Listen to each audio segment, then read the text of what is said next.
Welcome to another episode of What's the Hype podcast. The building. And an interception, and you're not down by 10 anymore. Andre Hal, his second interception. To get you the information that you need when you start your own business and do your own thing. And I felt like it gave me a good perspective. I was not the first person to go through what I went through.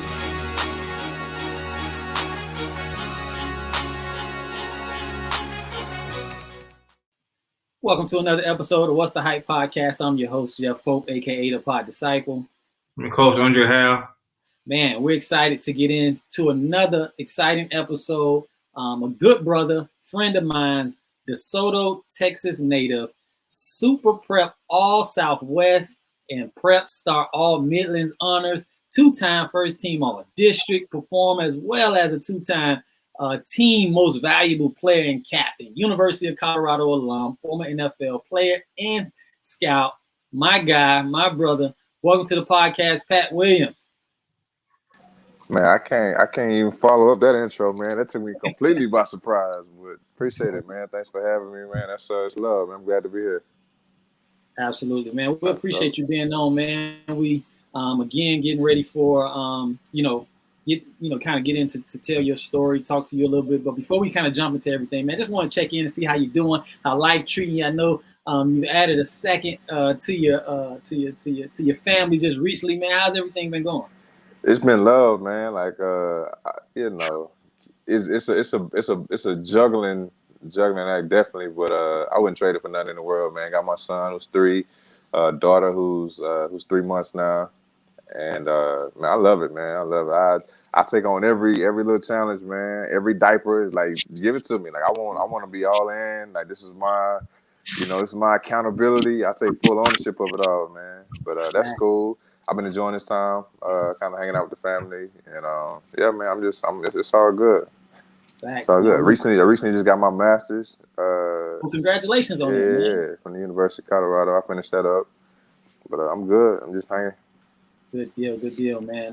Sound like daddy daycare over there, man. You getting it all, kind of so you can do a little bit of everything. But, yeah, I try to. Congratulations. All right, but a little bit about our podcast, man. We just love to talk to our guests about their process, their journey in sports. How they was able to achieve some of those things, highs, the lows. You know what I mean? Just a little bit about just their process, so that we can share that story with a younger individual, someone that aspires to kind of reach those heights. So we just kind of start from the beginning, man. Again, as I mentioned, a DeSoto, Texas native, right?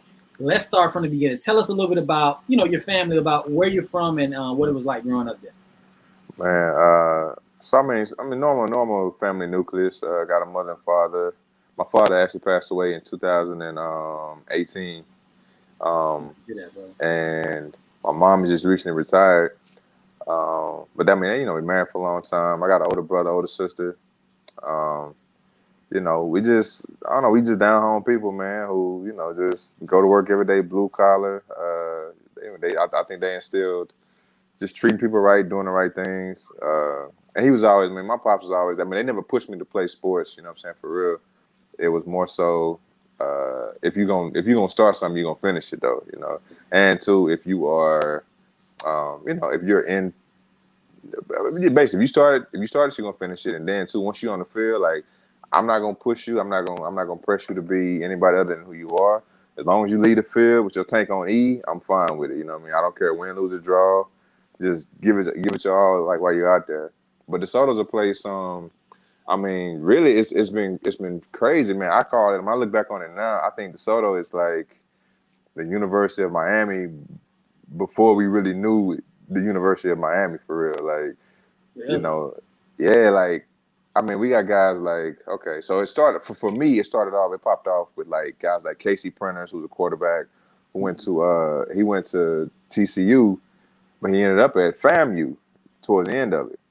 And then it was like, after that, it was always somebody coming back behind him. So it was Tatum Bell, who played for the Broncos and played for the Patriots and for Detroit.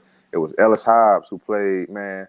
Ellis he's known for like giving up the touchdown against Plexico Birds in the Super Bowl when the Patriots played the Giants. But he's from DeSoto, man. Like, and then most recently you got like Von Miller, you got Michael Thomas, you got Cyrus Gray, Tony Eddie Gerard. You just got guys just coming. Marcus Murphy. It just, man, before you look up and know it, it's like, man, bro, we really putting guys out like that. But the beauty about the whole city is man, really, it's like, I think it's about, man, bro, I think DeSoto got like 50,000, maybe 50, 60,000 people in it. But it's one of them places where, you know, it's a village, you know what I mean? Like, and it's a place like everybody parent who basically came from DeSoto kind of either came from the hood or, like, you know what I mean, came from like kind of the inner city. Parents made just enough money to kind of get them out, to get them onto the right track. But it's a place that you know, you gonna walk to the grocery store, and if you acting up, your mama gonna know about it before you get home. You know what I mean? Or like everybody's kind of all hands on deck. But the beautiful part about it was whenever you went to, say, you know, when Ellis went to Iowa State, you know, you would see them in the summertime before everything was like all organized. You would see like a group of guys organized, going to the weight room at a certain time, doing 7-on-7 after that at a certain time, and then before they go out to school, you know, you might have Iowa State, you might have Kansas, you might have somebody going to A&M. They all working out together before they go out to school, and then in the summertime they coming back to DeSoto to work out, and it's like, I appreciate them for that, because it showed the younger generation like how to work and what camaraderie meant and what it meant to feel, you know, have a like a sense of ownership about your program, about your city. And the city really surrounds around, like, I mean, it's great, you know, academics too, but it really it revolves around athletics, you know. And like I always just appreciated those guys kind of showing me like what it meant to be a DeSoto Eagle, you know what I mean? Like I grew up dreaming like, man, I can't wait till I'm on varsity, man. I'm gonna have my Letterman jacket. They're gonna call my name and meet the Eagle Night, you know. And like you know, it's crazy. Like I'm doing what I'm doing now, but people, you know, younger guys that kind of came after me and like, man, bro, you used to be this, bro. Like I used to look up to you so much. I'm like, man, that's crazy, dog. I used to look up to them so much. So it's cool to see just the trickle down effect that it has on everybody. Absolutely, I can totally relate to that. Yeah. And even now, like even at like I told, I'm always preaching that like when I go to back to DeSoto, they gave me a day. They gave me a day in DeSoto. I go back. I talk to them. DeSoto. I talk to Colorado. I'm like, bro, like the beauty of it all is just like when you have ownership over your own program, you have ownership over your own like city or whatever it is, man. Like, and you come back and you pour into it, bro. It's great when you see the fruits just start to like kind of reproduce and replenish yourself, dog. It's amazing. No, that's amazing, man. I mean, again, like I'm sure Drake can relate to this when you talk about, you know, having an opportunity to play at a school that produce athletes, so that, you know, provided guys opportunities to get out. You know, me being from Miami, man, playing at the high school that I played at, man, you know, it was guys, you know, I mean, legendary guys. But the crazy part about it is there's guys that didn't even make it that were better than a lot of the guys that did. You know, I'm talking about legends, local legends that people still respect to this day. Like a Giovanni Ward, man. I just lost my high school teammate his name is Leo Waiters. He was supposed to go to the University of Miami, didn't have, you know, some great situations and never end up, you know, making it past that point or whatever, but legend. I'm talking about a beast, you know what I mean? So just guys that, you know, that didn't make it out, but just had that talent and kind of paved the way, man. So for sure, I completely relate to that. Yeah. What high school you went to? Northwestern. You went to the West. Okay, yeah. I want to make sure. I done been to the West before, man. I done been to the West. We put some dudes out, man. Y'all we got do. some legendary dudes coming out of there. Yeah. So when did you first start playing sports? Which sport? And who inspired you early on? My first sport was actually what was it? I think it was baseball, T-ball, you know. I think it was just, man, I don't know. I think I was just bored. I was always like a hyperactive kid who, you know, had a lot of energy and, you know, liked to race. And, you find out that you kind of fast racing in the streets a little bit. Like, man, I keep beating him. I'm beating him. I might be all right, I guess, you know. And it was just one of them things where they were like, man, you got to play. You know, like, all right, well. Went up to the YMCA. It was a Wildcats. It was purple and white. I wore number 12, man. I was trying to get 13. That's the day my birthday on. And it was already taken. But, yeah, I played T-ball, man, just at the Y, just, I don't know, just having fun. And then after T-ball was over, I was like, I think I want to, you know, try football. and did that, played flag. And from really, I think that was probably like my nucleus. That was kind of like my jump off point. Because I was faster than everybody, but like I don't think I was like an overly like tough kid. I think I was just kind of like rough and just just want to play. I didn't really like to get hit though. Yeah, no, I ain't like that. And so, but yeah, we played. It was the Vikings, man, and that's another great, a great. I think really is like more like it's woven into my fabric, like a great kind of like a grounding point for me. The same Little League team, same Little League coaches that I had when I was 6. I started when I was 6. I'm still in touch with them like to this day, and like they're like family to me. You know what I mean? They're like my cousins. You know what I mean?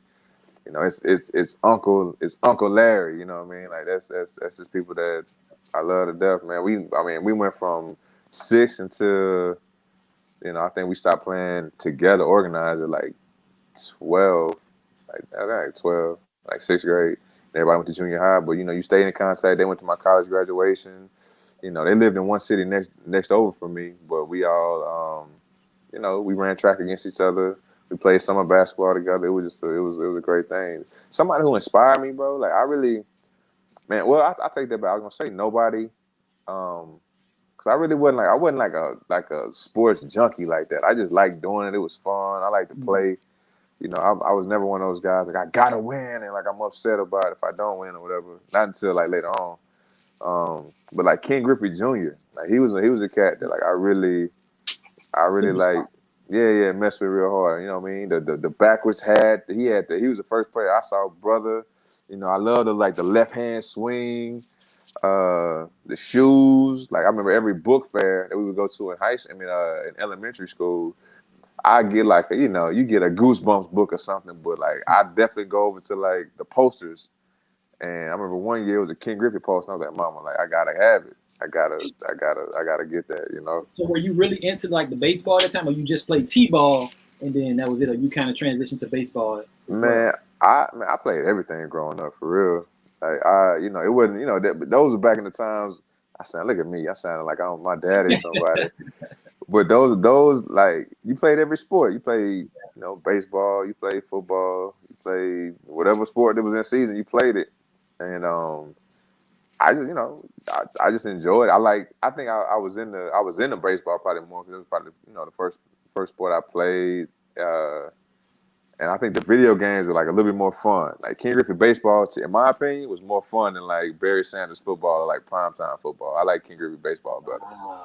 Now, see, our era, as you just kind of mentioned again, talking about the King Griffeys, like that whole, it was, the rollout of the real like swag of like those athletes at the time. Of course, the MJ, you talking about, just Penny Hardaway, these different type of guys during that time that kind of carry themselves in that way. And it's just, the video games, as you mentioned too, you talking about, I'm thinking these kids play video games now, but you talking about from whether it be Madden, Tecmo Bowl, or you talking about NBA Jam, or like those games, bro. Like to me, like that was a whole different experience, bro. Yeah, it was kind of like you said though. It was a coming out of like kind of like imaging and Brandon and Mark. Yeah, Dion. Brandon and Mark. Yeah, bro. Like come on, bro. Like those guys were before their times, man. Like Dion, really like Dion, Griffey. Even like Ocho Cinco, before his time, bro. Way before his time. Like those are people that took their own kind of name and likeness and all that, and monetized it. Like it's when you think back about it, like what other baseball player do you know that has his own shoe? To this day, I don't know any. I can't think of none. But if I see the Griffies when I walk in the Foot Locker or something, I'm like, bro, they re-released them. Like you might just have to grab them. You know what I mean? You might just have to grab those. Facts.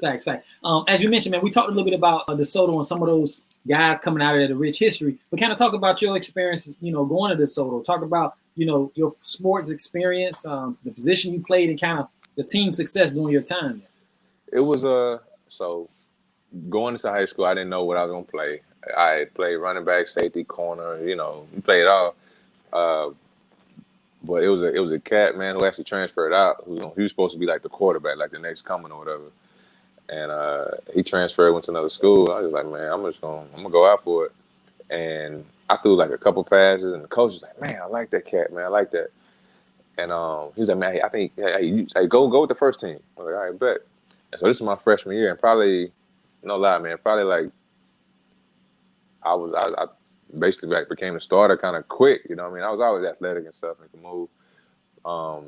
But not even like 2 weeks later, man, like before our first scrimmage, one of our varsity quarterbacks, no, one of our JV quarterbacks dislocated his collarbone or something like that. And they had to move up a JV quarterback to varsity. And so they had a slot open on JV. And so they moved me up to JV. And I was like, man, that's just, that's kind of cool. And it's kind of fast, especially somebody who ain't never really played like, I played quarterback, but it's more like, athletic running quarterback. They moved me up. And yeah, man, it's from there. We just kind of always kind of started growing with each other, man. Like we Wait, so was that a freshman team you was on? Like a freshman team? So it's ninth grade, it's JV, then it's varsity. So I was on the freshman team, and then they moved me up to JV, and then by the end of the year, for the playoff, they moved everybody up to varsity. The guys that they want to get experience or whatever. See, we didn't have that in Miami. Like we had just JV, junior varsity, and then varsity. That's it. So it wasn't like a freshman team. Dre, did y'all have something like that? Was it a freshman team and then JV? We had JV and varsity. Yeah, we had a freshman squad, and that's what like all the ninth grades. Even in the freshman squad, we had an A team and a B team. Just kind of trying to groom your players. Like I said, I think that's what makes the experience of kind of like being in my community. I think that's what makes everybody kind of they better come together. We've been playing with each other since we was in Pee Wee, and then they'll all kind of move up and go together. But yeah, that was that. Played quarterback. Kind of played it all, really, man. Just whatever they, needed me to do or wanted me to do. I punt return too. Played corner a little bit. Played some safety. We was a really option heavy team, which it worked out how it worked out. But had we had like a more modern offense, with better kind of like placement of personnel, like I think we'd have had probably multiple state championships, man. Because we ran the option, man. But we also had a state championship track team. You know what I mean? So it was like, and most of those guys played football. So it's like, bro, we just spread them out a little bit. Like we're gonna probably outrun most of our people. And like our offensive line was like big. Offensive and defensive line was big. So y'all didn't have a small offense line, because most people, because I played the option in college, and our offensive line always was smaller, quicker, athletic guys, and that's why we kind of ran the offense like that, because we couldn't really get the bigger guys. So y'all had big offensive line, but still ran that type of system. Bro, my senior year, we were ranked number 2 in the state, and our offensive line was probably averaging, probably like 280, 290. Like, it was some big boys, like, you know what I'm saying? At 17, 18 years old, like, they were doing something, they were moving people. Yeah, but we like I said, we number 2 in the state. I don't think we lived up to our potential my junior or my senior year, for real. I think my sophomore year we had a good season, but we put on when it came time for track. We won state in the 4x2. We got third in the 4x1, and we got second overall.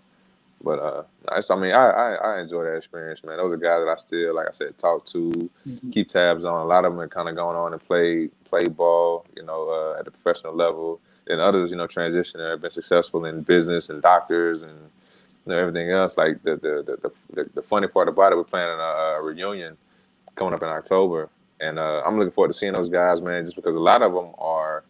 It's a network, kind of like a college network, really, man. Like you got guys that are scattered all over the map, but you come together under the name of like Desoto, and people come back. They got a love for it. It's just something that I wish, I wish I could, you know what I mean? Like really, you can't duplicate it, and I just appreciate it for what it is, for what it's for.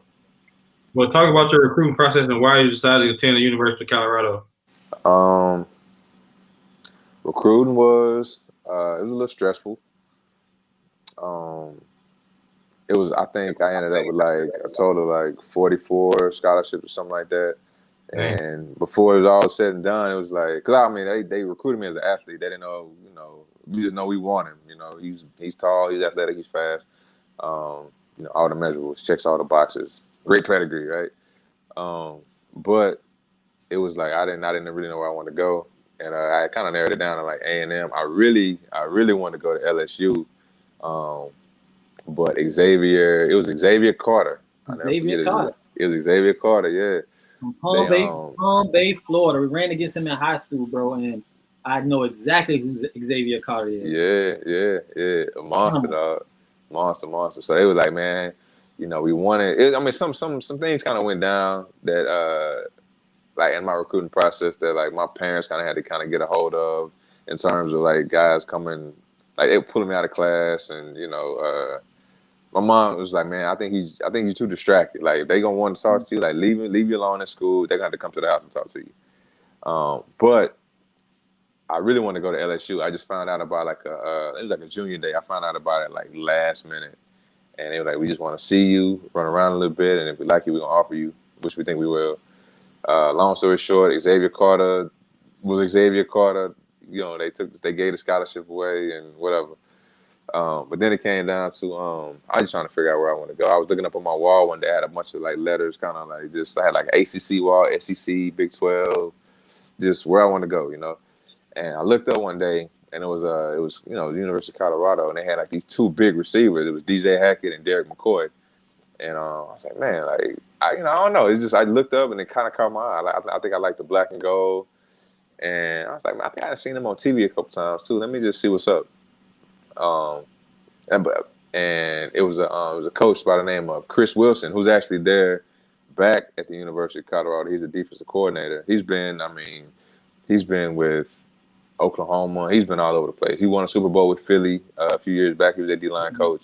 But that's like my guy, somebody who I related to really well. And then also another coach, man, Teddy Gilmore. He is at Michigan State now. He's a receiver coach. They came and I mean they really recruited my pops. You know what I mean? Like he was like, man, I like those brothers, man. They came in, they stand up guys. It don't feel fake with them. It don't feel forced. He's like, man, at least go take a trip with them. I was like, all right, for sure. So went up there, and didn't know what it was gonna be like. Had never really seen snow like that for real. I looked on my recruiting trip, and it was like, man, it's gonna be 27 degrees. Ooh. I was like, man, bro, 27 degrees. Like I don't know. So I'm packing thermals and hoodies and everything I got. And I got there, and it really wasn't that bad. It's a dry cold, really not any humidity, no wind chill, nothing like that. So it wasn't that bad. But it actually, at the end, it came down to Colorado and Utah. And Utah was where Urban Meyer was at the time. That's when he had been at Bowling Green, just got to Utah. And really I think they recruited me harder than probably anybody. Like I think I first got exposed to them. They knew who I was. I didn't know who they were at the Nike camp. It was in College Station at Texas A&M. I was walking back to the car, and they kind of did like the whole little bump rule. You know what I mean? Like, hey, I'm walking with you. I'm really not talking to you though. They talked. They got in my pop's ear. And it's like, yeah, we're here to see this kid, man, Patrick Williams. That's the only reason we really came down here. And he was like, you sure? He's like, that's my son. He's like, oh yeah, that's your son. Okay, that whole thing. But man, they recruited me harder than anybody. I mean, came out to track practices. They went out to, like, my dad was a basketball referee. They went out to some of his games, sat in his games, watched him referee, hollered at them during halftime. It was had they been any place else probably in the nation, I probably would have been in Utah. But I don't know. It was something that Colorado did and made me feel at home and just felt right that I didn't necessarily feel the same way at Utah. So, I mean, signing day, man, I'm about to sign my letter of intent. And, I mean, all throughout the day, man, Utah is just, hey, man, Pat, just think about it. Give us another chance, man. Just look at us, man. Just make sure you're making the right decision and da-da-da-da-da. And I was like, man, I think it's good. I had a pen in my hand, no lie, but I had the pen in my hand. My phone rang. My mom was like, give me this. Like, no, like we going here. We going to Colorado. And that's it. Like, all right. And yeah, I chose them, man. It was the best decision I would have made. Never. I mean, if I could do it, if I could do it over again, I'd make the same decision. I got lifelong friends. Love Boulder. I'm going back there. Matter of fact, I got a flight in the morning. I'm going back there to see the game, catch up with some of my old teammates. And yeah, man, I think it was. I mean, I would do it all over again the same way. Unless LSU came offering, I might have to go ahead. No doubt. So you would have been part of that whole fiesta when they upset Oklahoma. Yeah. When he was there, and Alex Smith, of course, was the quarterback. Right, bro. And he was saying, so everything that they said, like, it came true. And then I think a year after my freshman year, they said he was going to Florida, and I was like, bro, so I'd have been up there in Utah. Like, I committed to the staff, and they in Florida. I said, nah, I probably just would have ended up in Gainesville. is what would have happened. I'd have definitely left with him. Yeah. But it all happened how it's supposed to. Right, and that's a part of the recruiting process too that I think young people need to be aware of in terms of, coaches recruit you, or what I mean, but they have the luxury of leaving and going to take another job, the next year or 2 years into your time there. So like I think of course always being aware of that possibility when you're choosing schools. You know what I mean? That could be very well be a possibility. So, but as you mentioned, going to Colorado, choosing Colorado, what was the biggest adjustment coming from high school to now being in college at a major D1 program? It was a number of things, really, man. I think first and foremost, it was a big culture shock for me. Being away from home, honestly, kind of like in a predominantly like Black community, going to University of Colorado and having to adjust, man, on the fly to people that are not from my similar background, and having to be okay, having to kind of like feel comfortable with who I am, and then with my place kind of in this university. It was a little bit of an adjustment, and then on top of that, just the time management, man, like. Going to classes, going to study hall, going to practice, mandatory workout sessions, and it's like, man, like, bro, I'm so tired, dog. Like, my whole freshman year, I feel like I slept through my whole freshman year. Like, I just felt tired the entire time. But I mean, those two things, man. Like, I used to didn't understand, like, during training camp, you have like a 2-a-day. You have a practice in the morning, and then another one maybe like about. I don't know, say 3 or something like that, 4. Like, guys would like stay up and like be on the phone and be playing cards. I'm like, bro, like, how y'all not sleep? Like, I don't understand. Like, what's the deal? But you get adjusted to it, and the older you get, like, I became the guy that was walking around cracking jokes, or kind of just talking, playing, and doing whatever during those breaks. But I would say those are probably the biggest two things, and that's really what I try to stress when I'm talking to, like, young people that I kind of come encounter with, and along with what you said also with the programs and the guys switching staffs and going to another school. Like, I mean, you gotta. My pops always told me, man, make sure that you are committing when you decide to go to school. Make sure it's a place that you can see yourself for the next 4 or 5 years. If this staff leaves or if he's gone. Can you see yourself in that position where you're at for the next 4 or 5 years, regardless of like who's there? And so I was like, well, I rock with the team, I rock with the city and like the state, so we did it. But yeah, it was a little adjustment, but it made me better. It made me better. Well, talk about your individual and team success during the time you were at University of Colorado. Individual and team success. I got 2, like, I used to anyway, 2 like little quirky little records. It's like the longest play in back-to-back seasons on the opening play. I had like a stop and go I took for like 60 yards, and then I had like a reverse it was like a fly sweep the next year for like 40 yards or something. I never made like all conference or something. That's kind of something that I always like kind of kick myself in the butt about. Now, what position? Because you played quarterback in high school, so what ultimate position you end up playing at Colorado? Right. Right. And how did that come about? Was that your decision? How did that come about? Yeah. So no, I switched. I ended up playing receiver. I had some people recruiting me as a DB, and looking back, I definitely should have played DB. But they're the perfect fit for the size of these DBs bro, out in the NFL now. yeah. That's I think I would have just stopped making the check probably about a year ago if they had I played, DB. But man, I was like, man, I always had the ball in my hands. Like, I want to score touchdowns. Like, I want to score touchdowns. And it was a coach, man, Greg Brown. I'm not sure what Coach Brown is right now, but he's been all over too. Towards the end of my career, he's like, man, why don't you, man, come holler at me, man. Like, listen, hey, why don't you think about playing backwards, man. Think about running backwards a little bit. And I was like, man, I'm gonna do this receiver thing, man. I think I'm good. But yeah, it was my choice. I wanted the ball in my hands. I wanted to make a difference on the offensive side of the ball. Now, as Trying you to play mentioned, receiver. gotcha. And as you mentioned, you talked a little bit about obviously possibly playing at the next level. Can you talk about maybe during that time in Colorado, maybe some of the teammates you played with that end up going on to have NFL career, and did you ever think that could possibly that you had a possible shot at the next level? I never really knew. I just kind of played.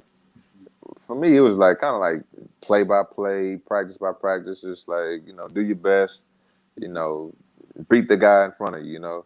And then after that, we'll see where we land. But like we had guys like some of my teammates I really look up to is like Lawrence Vickers, Brian Ewu, Jordan Dizon, Brad Jones, George Hippolyte, Terrence Wheatley, and then like we had some of our older guys. Like Colorado used to have a lot of success like in the '90s. So guys like Alfred Williams still came back, Navis McGee, Darren Hagan is still around the program. But like my teammates, like those guys I mentioned before, those are the guys that like it was always like people that played, and then there was another couple levels up. The guys that like okay, playing because one, there probably is no plan B, and then two is like no, we all think we're good enough to go, and it wasn't until probably like it probably wasn't until maybe the end of my redshirt freshman year or like the beginning of my redshirt freshman year, so my sophomore year in class, that I was like, man, I think I can do this. You know what I mean? Like I think I got enough skill, enough speed, and athletic ability to play at this next level. And so I was just like, I just always tell my mom that like I'm gonna play until I can't play no more. You know what I mean? I'm gonna play until whatever league. I was like, CFL, whatever it is, I'm gonna go. And I just worked like that, man. I don't know.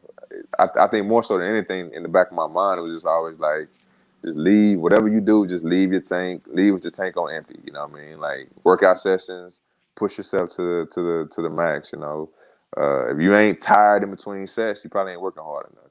So I just tried to take that mantra into my preparation, my school, all that kind of stuff. Man, that's good advice in terms of really, because you never know when it's going to be over. You know what I mean? Like some guys, career end injuries and in college and never play again. So just being able to be grateful, and put in that work while you can. But just some of the guys I know that you played with, because it was a lot of guys that end up getting opportunities playing, whether it be Nate Solder, Jimmy. Nate. Y'all had kickers and punters, and y'all had a lot of guys that was getting opportunities to play. Scotty McKnight, all these different guys who was getting opportunities. Yeah. You gotta forgive me too, man. Jimmy, Nate, all y'all, man. Hey, if y'all see this, my bad.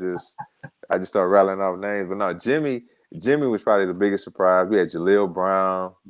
Nate Solder came in as a tight end who moved to tackle, and the rest is history. Super Bowl winner. Yeah, all that. Big contract, money man, Brinks truck, all that. Yeah, man, it was but like you said, like you just really didn't know. I think Jimmy was probably he was the first dude I had ever met. Was like I didn't come to college to go to school. I came to go to the league. And I was like, man, this dude, I was like, I've never heard that before in my life, bro. I was like, somebody need to talk to this young man. But everything that he said, he saw, like he had the foresight to notice, like, I'm 6'2", I'm gonna run 4.4, I'm long and I'm strong, like I'm gonna go first round. And I was just like, all right. And I used to cook Jimmy at practice, like, Jimmy. I tell Jimmy, I say, bro, I made you, bro. I made you. You honed your skills in on me. But like, he knew though. Like he knew, and it's like he was the kind of cat that like taught me kind of like really how to compete. you know what I mean, how to get beat and come back, or how to like, you know, be aggressive and all that kind of stuff, man. It was I don't know, man. College did a lot for me in terms of obviously athletic, but like just even personal growth. You know what I mean? Like you're around all those people who are trying to be the best, and it brings out the best in you. Right. And he's ended up probably having how long he been with the Ravens now? I think Jimmy's on year 11. Yeah, bro. Year 11. Super Bowl champ. Super Bowl champ, first round, you know, second contract, one organization. Like that's like storybook stuff. So how was the pre-draft experience, your combine and draft visits? Where do you think you will go?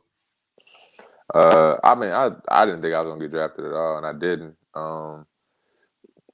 I think I left plays out there that I don't know. I think I left plays out there that I could have made. But that pre-draft experience, I didn't go on any visits.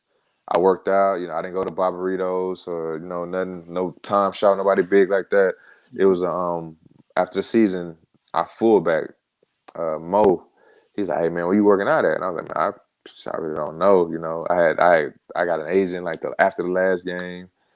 And it was just kind of the same thought process. Like, listen, I'm just going to do everything I need to do to put myself in position, you know, so an opportunity presents itself, I'm ready to go. And I trained at Impact Sports in like Broomfield, Colorado. It was me, Mo, and one other dude. And we just, every morning, you know, it was like clockwork. I had graduated a semester earlier. I had like a little job at the ticket office on campus. I get up, go work out, you know what I mean, for a couple hours. You know, go shower, get something to eat, go to my job, and go home every day, probably about, you know, 2:00. And like after you done with your season, and like you really ain't got no need to really be on campus. The campus feels a little different, you know what I mean? Like you know, training tables, you know, you don't got the same inside jokes as everybody else had, because the locker room is different now, and you don't really need to be in the training room. She's like, man, I'm just kind of in this city, man, just kind of waiting. But it was cool though. It was cool, man. It allowed me a lot of time to actually kind of like reflect and kind of plan out and chart out what I wanted to do going forward. Because my roommate, one of my best friends, Brad Jones, he was in Chicago training, and he ended up, you know, getting drafted by the Packers or whatnot. But it was a great time, I think, man. Like I said, I didn't really stress. I didn't put a lot of focus on where I was going and if I was gonna get drafted or something. My mind was always never have all your eggs in one basket anyway. So, you know, if it wasn't gonna be football, which I knew I was gonna get a chance, but if it wasn't gonna be that, then I was already thinking like, okay, well, I'm gonna go, you know, GA somewhere. I'm gonna go be the grad assistant somewhere. Start getting that ball rolling, so that, you know, get my master's, get into coaching, move back to Desoto or something, and be the head coach one day. You know, that's what my mind was. But when it all happened, it was just like for me. It was all icing. Like everything that happened after college was just all icing on the cake. You know, I never put too much stock into like making it pro and becoming a Hall of Famer and all that kind of stuff. It was just like, do all I can do today, you know, and then wake up the next day, do all I can do that day, and we're gonna look back eventually at some point and be like, all right, well, this is what all that got you, and this is where we're at with it. And so talk about, you know, that process though, like, you know, obviously draft, right? So you have the draft happening, draft night. So going through that process of saying, I know I'm probably not gonna get drafted, but what was it like to kind of get to those late rounds and phone calls and, you know, kind of starting? How did the whole play out, kind of leading up to figuring out where you was gonna go?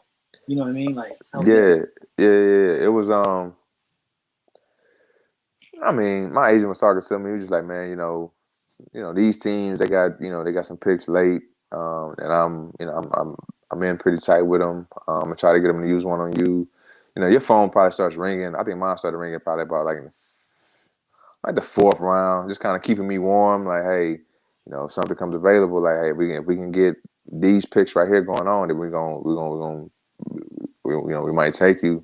And when I later picks or whatever, I was just like, all right, cool. But my agent was really like, man, I mean, if it gets down to that, like, you can yeah, you can do that because you want to be drafted, but you almost rather pick where you want to go. Depending upon how the roster falls and what they got depth wise at your position. So yeah, your phone start ringing. It's probably about the 4th round or whatever, and they just looking back on it, especially being on the other side. It's like, man, the teams that are calling you the most probably not gonna draft you. You know what I mean? Like they're gonna probably try to keep you warm, try to warm you, try to sign you as a free agent. That's the recruiting process. You already know how that other side go. Yeah. Oh yeah. So like, yeah, they ain't gonna draft me. But it was like I said, bro, I wasn't stressing though, man. I was actually, man, we were doing. So I'm a member of Omega Psi Phi Fraternity Incorporated, and we were actually having an Omega week during that week, and we just was doing all our doing all our programs and doing what we need to do. I remember that it was like the Saturday morning. We had just had a yard show at another campus, and we were road tripping back, and the phone was just blowing up. I think Miami called me, the Texans called me, Denver called me, and it was just all like, "Hey man, just we just want to make sure this is your phone. So, stay close by. We want to make sure we got a direct line to you." Like, all right, yeah, this is me. Just you got him. But yeah, man, I was just waiting, just kind of waiting to see what happened, and I know a lot of guys have like those stories. I was stressed out. I was here. I mean, I was, like I told you, it was doing some activity, bro. social activity. I was not going to be sitting up looking at the screen at the ticker. I looked at the draft early just to kind of see who was going where. But after a while, like, I'm not really focused on it. It's gonna happen how it happened, and I don't need that stress. Not to mention, like you said, you're one of your close friends. Was drafted. Brad. Yeah. And kind of having that experience and just kind of and support. And he's also a member of your fraternity as well. Is that right? Yeah. He was. I mean, we were together the whole time. I think it was crazy. Matter of fact, the day he got drafted, I signed like 30 minutes after he got drafted. He got drafted in the 7th round. We were at one of our other frat brothers' house. It was 1-bedroom apartment. No draft party, nothing glamorous like that, bro. We sitting up. I was like, man, I went up. I had actually walked out to go shoot some basketball at his complex. I came back in, and he had kind of hit. I looked out, and he was on the phone. I was like, I wonder what happened. I came back in just the amount of time, and it was like the Greenbay Packers select, and it was like Brad Jones. I was like, bro, I was like, dog, congrats, dog. They just took you. You know what I mean? Congratulations or whatever. And yeah, not even 30 minutes later, phone ring. Hey, Green Bay, they want you to sign. Here's your signing bonus. I was like, bro, you ain't gonna believe this. And like, this has been my roommate for the last 4 years. I was like, bro, like Green Bay I just signed with Green Bay. I was like, we're gonna be, saying teammates again.